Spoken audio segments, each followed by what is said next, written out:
सितंबर 1947 पाकिस्तान से भारत आ रही एक ट्रेन लाशों से भरी पड़ी थी।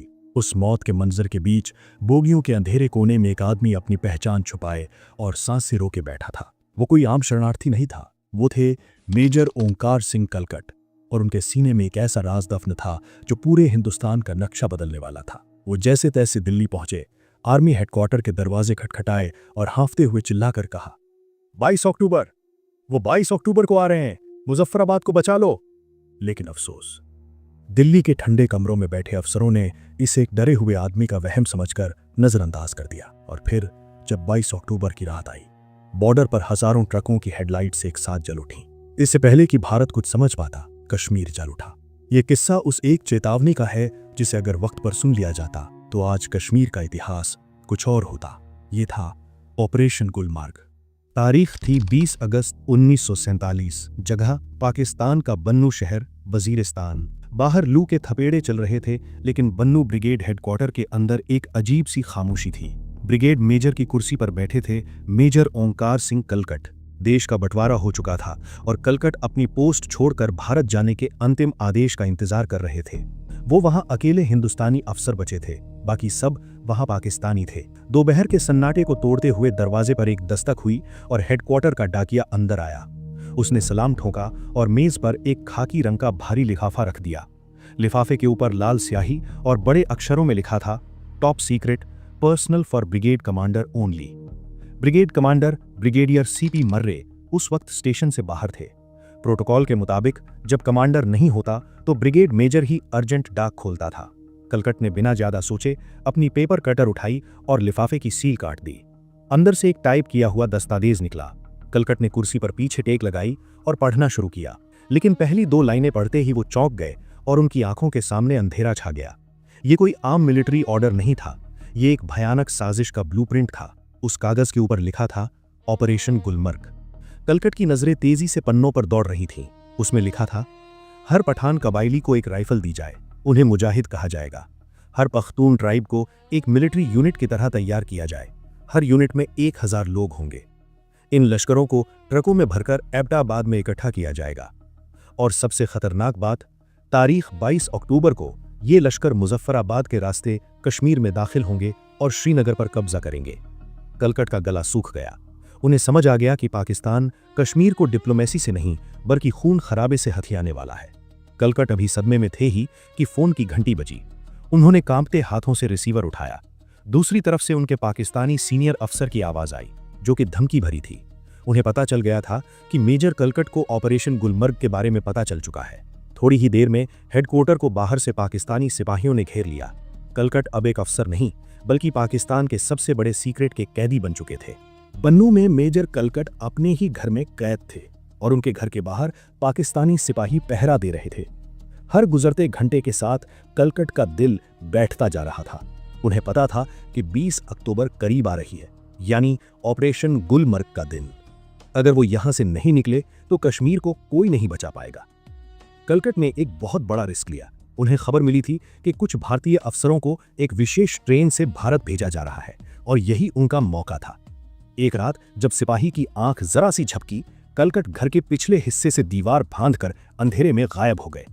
वो अपने साथ वो चिट्ठी नहीं ला सके क्योंकि तलाशी में वो पकड़े जाते, लेकिन उस चिट्ठी का एक एक शब्द उनके दिमाग में छप चुका था। वो ट्रेन का सफर किसी नर्क से कम नहीं था। ट्रेन बार बार रुकती थी और बाहर दंगाइयों की भीड़ थी। कलकट एक कोने में सिमटे बैठे थे। उन्हें अपनी जान की फिक्र नहीं थी, उन्हें फिक्र थी उस तारीख की, 22 अक्टूबर। जैसे तैसे 18 अक्टूबर 1947 को वो दिल्ली पहुंचे। उनके कपड़े मैले थे, चेहरा उतरा हुआ था, लेकिन आंखों में आग थी। स्टेशन से उतरते ही वो सीधे आर्मी हेडक्वार्टर की तरफ भागे। 19 अक्टूबर की सुबह मेजर कलकट ने साउथ ब्लॉक के कई दरवाजे खटखटाए। आखिरकार उन्हें डीजीएमओ और खुद रक्षा मंत्री सरदार बलदेव सिंह के सामने पेश होने का मौका मिला। उनके साथ ब्रिगेडियर कुलवंत सिंह भी थे। कलकट ने एक सांस में पूरी कहानी सुना दी। सर, पाकिस्तान ने प्लान बना लिया है। वो कबाइलियों के भेष में आर्मी भेज रहे हैं।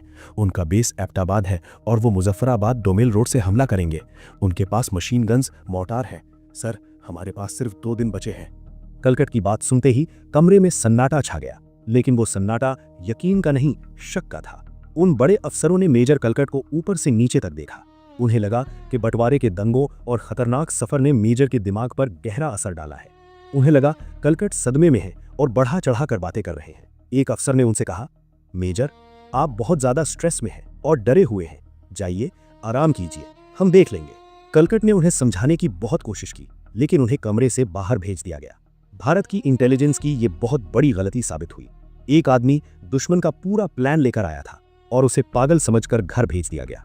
दिल्ली में मेजर कलकट की बातों को वहम मानकर खारिज किया जा रहा था और उधर सरहद के उस पार पाकिस्तान में एक बहुत बड़ी शैडो आर्मी तैयार हो चुकी थी। इस पूरी साजिश का केंद्र था मुरी का एक गुप्त बंगला। यहाँ पाकिस्तान के प्रधानमंत्री लियाकत अली खान ने अपने सबसे तेज तर्रार military commander major general Akbar Khan के साथ कई गुप्त मीटिंग्स की। अकबर खान जानता था कि अगर पाकिस्तान की वर्दीधारी फौज ने सीधा हमला किया तो अंतर्राष्ट्रीय स्तर पर बवाल हो जाएगा। इसलिए उसने एक शैतानी प्लान बनाया। उसने अपना नाम बदला और कोड नेम रखा जनरल तारिक। प्लान सीधा था, कश्मीर पर हमला हम नहीं वो करेंगे। पाकिस्तान आर्मी ने वजीरिस्तान और महसूद इलाकों के खूंखार कबाइलियों को इकट्ठा करना शुरू किया। उन्हें दो लालच दिए गए, पहला ये कि वो कश्मीर को आज़ाद करेंगे और दूसरा, जो ज्यादा खतरनाक था, लूट। उनसे कहा गया, श्रीनगर की दौलत, सोना और औरतें तुम्हारी होंगी और जमीन पाकिस्तान की। हजारों की तादाद में अफरीदी, वजीरी और महसूद कबाइली जमा हो गए। लेकिन ये सिर्फ भीड़ नहीं थी, इसे एक फौज की तरह चलाया जा रहा था। लॉजिस्टिक्स का इंतजाम बेहद बारीक था। पाकिस्तानी आर्मी के शस्त्रागारों यानी आर्मरी से चोरी दिखाकर 4000 सर्विस राइफल्स इन कबाइलियों को बांट दी गई।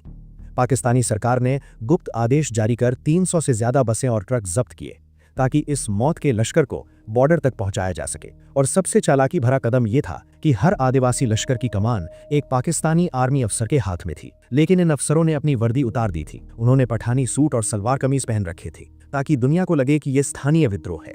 अक्टूबर के दूसरे हफ्ते तक ये अदृश्य फौज एबटाबाद में जमा हो चुकी थी। ये उनका लॉन्च पैड था और यहाँ से मुजफ्फराबाद सिर्फ कुछ ही घंटों की दूरी पर था। रावलपिंडी में बैठा जनरल तारिक उर्फ अकबर खान अपने टाइपराइटर पर हमले की आखिरी डिटेल्स टाइप कर रहा था। प्लान था सरप्राइज एंड स्पीड। मुजफ्फराबाद के पुल पर कब्जा करो, बिजली घर उड़ाओ और सुबह होने से पहले श्रीनगर एयरपोर्ट पर पाकिस्तानी झंडा फहरा दो। सब कुछ सेट था, बारूद बिछा दिया गया था, अब बस माचिस की तीली जलाने की देर थी। 22 अक्टूबर 1947, आधी रात पार हो चुकी थी। मुजफ्फराबाद और डोमेल के बॉर्डर पर महाराजा की चौथी J&K इन्फेंट्री तैनात थी। ये बटालियन डोगरा और मुस्लिम सैनिकों का मिश्रण थी। बाहर से सब शांत था, लेकिन अंदर एक तूफान आने वाला था। जैसे ही पाकिस्तानी ट्रकों की आवाजें सुनाई दी, बैरक के अंदर एक भयानक खेल खेला गया। बटालियन के मुस्लिम सैनिकों ने अचानक बगावत कर दी।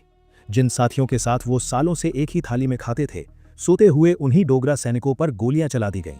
उनके कमांडिंग अफसर कर्नल नारायण सिंह को उन्हीं के निजी गार्ड ने गोली मार दी। कश्मीर का फ्रंट डोर तोड़ा नहीं गया था, बल्कि उसे अंदर से खोला गया था। हजारों कबायली और पाकिस्तानी फौजी उस पुल से कश्मीर में दाखिल हो गए। मुजफ्फराबाद शहर को नींद से जागने का मौका भी नहीं मिला और पूरे शहर को आग के हवाले कर दिया गया।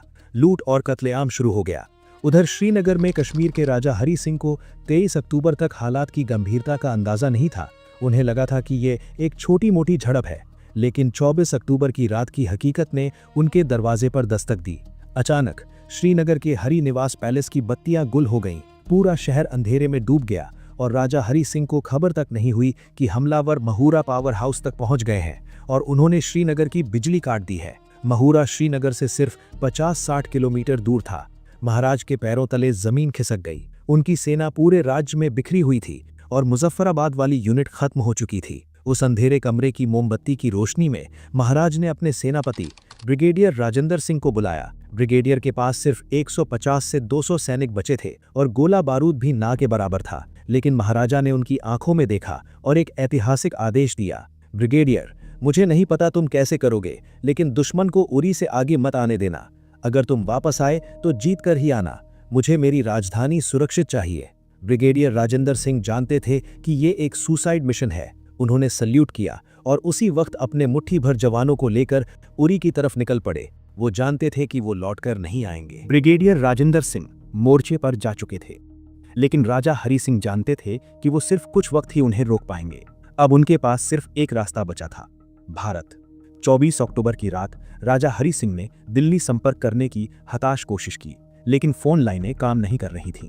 उन्होंने अपने deputy prime minister RL Batra को एक चिट्ठी देकर दिल्ली भेजा। संदेश साफ था कि कश्मीर बचा लो, हम किसी भी शर्त पर तैयार हैं। दिल्ली में खबर पहुंचते ही हड़कंप मच गया। सरदार पटेल ने तुरंत अपने सबसे भरोसेमंद अफसर वीपी मेनन को हालात का जायजा लेने श्रीनगर भेजा। 25 अक्टूबर को जब मेनन श्रीनगर एयरपोर्ट पर उतरे तो उन्हें वहां सन्नाटा मिला। एयरपोर्ट एकदम वीरान था। उन्हें एहसास हो गया था कि कश्मीर का पतन अब बस कुछ पलों की बात है। मेनन सीधे महल पहुंचे और राजा से सिर्फ एक बात कही, महाराज, श्रीनगर अब सुरक्षित नहीं है। अगर आप जिंदा रहना चाहते हैं तो अभी इसी वक्त जम्मू निकल जाइए। ये एक राजा के लिए दिल तोड़ देने वाला पल था। रातों रात महाराज ने अपनी ही राजधानी छोड़ दी और उनकी गाड़ियों का काफिला जम्मू के पहाड़ों में कहीं गायब हो गया। अगली सुबह 26 अक्टूबर वीपी मेनन दिल्ली वापस लौटे। नेहरू और पटेल सेना भेजने के लिए तैयार थे, लेकिन तभी एक तकनीकी पेच फंस गया। भारत के गवर्नर जनरल लॉर्ड माउंटबेटन ने कहा, जेंटलमैन, हम सेना नहीं भेज सकते। कमरे में बैठे सब लोग चौंक गए, लेकिन माउंटबेटन ने तर्क देकर बताया, कश्मीर तकनीकी रूप से एक आजाद देश है। जब तक कश्मीर भारत में नहीं मिलता हम एक सिपाही भी नहीं भेज सकते। अगर भारतीय सेना वहां घुसती है तो ये पाकिस्तान पर हमला माना जाएगा और अंतर्राष्ट्रीय युद्ध छिड़ जाएगा। जवाब साफ था, पहले एक्सेशन फिर मदद। वीपी मेनन उसी दोपहर वापस जम्मू गए। जम्मू के गेस्ट हाउस में महाराजा हरि सिंह बिस्तर पर लेटे थे। उनकी हालत खराब थी। मेनन ने उनके सामने इंस्ट्रूमेंट ऑफ एक्सेशन रखा। महाराजा ने एक पल भी नहीं लगाया और उस ऐतिहासिक दस्तावेज पर दस्तखत कर दिए। मेनन जब दिल्ली लौटे तो रात हो चुकी थी। सरदार पटेल खुद एयरपोर्ट पर उनका इंतजार कर रहे थे। मेनन ने वो कागज हवा में लहराया और कहा, कश्मीर अब भारत का हिस्सा है।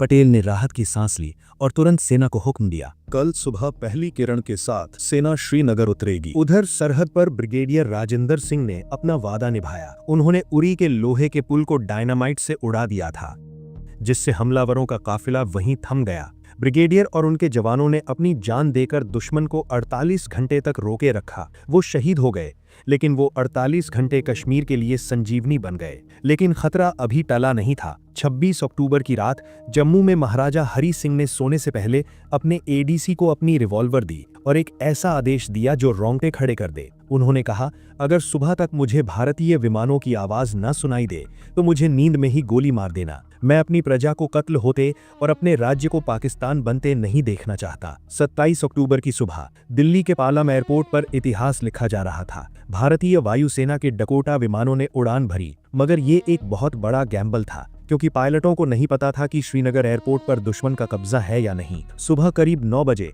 पहले विमान के पहियों ने श्रीनगर के रनवे को छुआ। धूल का गुबार उठा और सब सही सलामत था। एयरपोर्ट पर अभी तक दुश्मन नहीं पहुंचे थे। विमान से उतरते ही भारतीय सेना ने मोर्चा संभाल लिया। खबर मिली कि दुश्मन एयरपोर्ट से सिर्फ कुछ किलोमीटर दूर बड़गाम तक आ चुका है। कर्नल राय ने वक्त बर्बाद नहीं किया और सीधे दुश्मन से भिड़ गए। बड़गाम की भीषण लड़ाई में कर्नल राय शहीद हो गए, लेकिन उन्होंने पाकिस्तानी लश्कर को वहीं रोक दिया। श्रीनगर बच गया और महाराज को गोली मारने की नौबत नहीं आई। अगले कुछ महीनों तक युद्ध चला। भारतीय सेना ने हमलावरों को पीछे खदेड़ा, लेकिन 1948 में जब युद्ध विराम हुआ तो सेना वहीं रुक गई, जिसे आज हम लाइन ऑफ कंट्रोल यानी LOC कहते हैं। ऑपरेशन गुलमर्ग फेल जरूर हुआ, लेकिन इसकी कीमत भारत आज भी चुका रहा है। मेजर कलकट की वो चेतावनी जिसे दिल्ली ने अनसुना कर दिया था, आज भी इतिहास के पन्नों में दफन है। अगर उस सीक्रेट लेटर पर वक्त रहते भरोसा कर लिया जाता तो शायद आज पूरा कश्मीर भारत का होता। ये था किस्सा अदम्य साहस, गद्दारी और उस सीक्रेट मिशन का जिसने भारत के नक्शे को हमेशा के लिए बदल दिया।